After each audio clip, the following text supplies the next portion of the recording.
जाई रे लाला नवा रे गेंदवा खेला न जमुना जाई रे लाला ना के पेपर छापवली रेखा गणितिया के पेपर छापवली छपी गई रे लाला नवा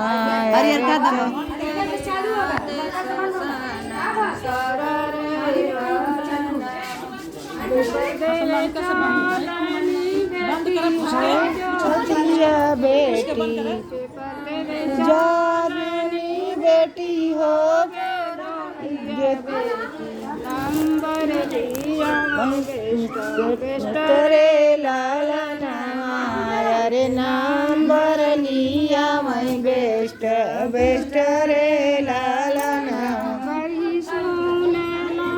ज्योति के ससुर नंबर सुनल ज्योति के ससुर लाला नवा रे ऑफिस में बाटलन मिठाई रे लाला सुनला ज्योति के ससुर नंबर सुनल ज्योति के भसुर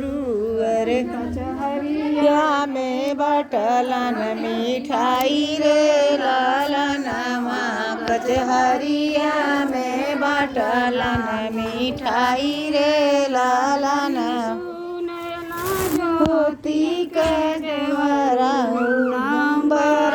सुनल ज्योति देवरू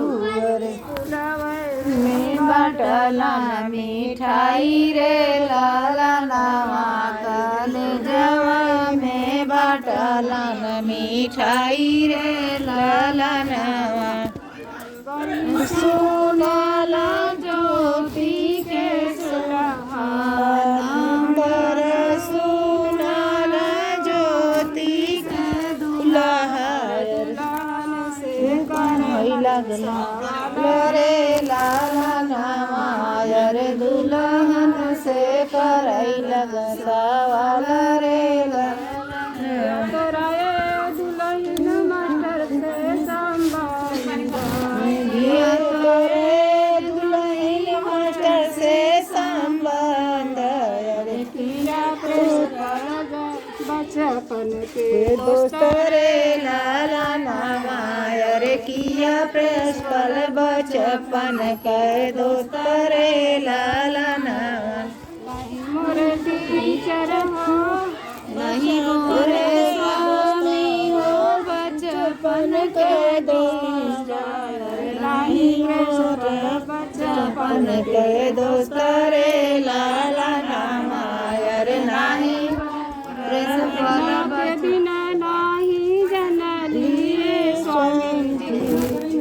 के बिना नहीं जनली स्वामी जी रतियों के रात नहीं जनली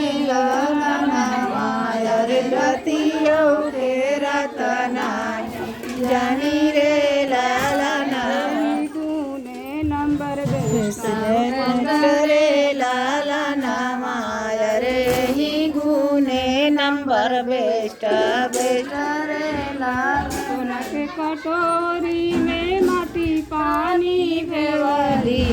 सोने के कटोरी में माटी पानी भेवली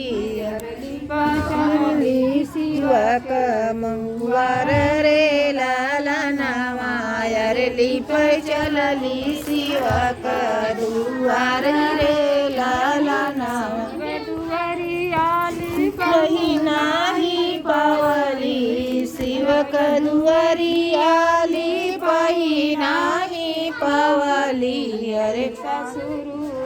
जमैला रे लाला नवा रे ससुरु भेजा मैना रे लाला नवा पापा मोरे पापा रे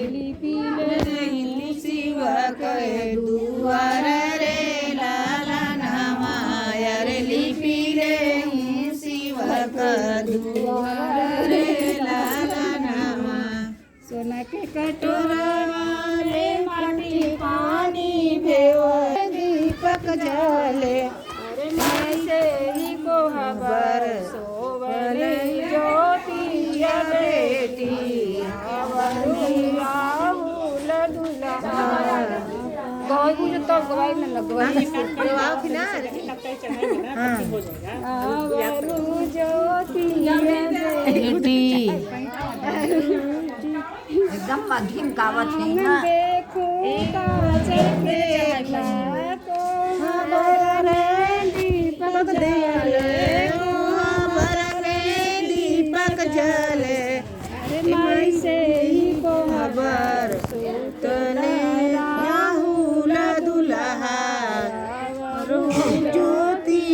दुल्हनी और ज्योति दुल्हनी से जिया गवाई यादी कहो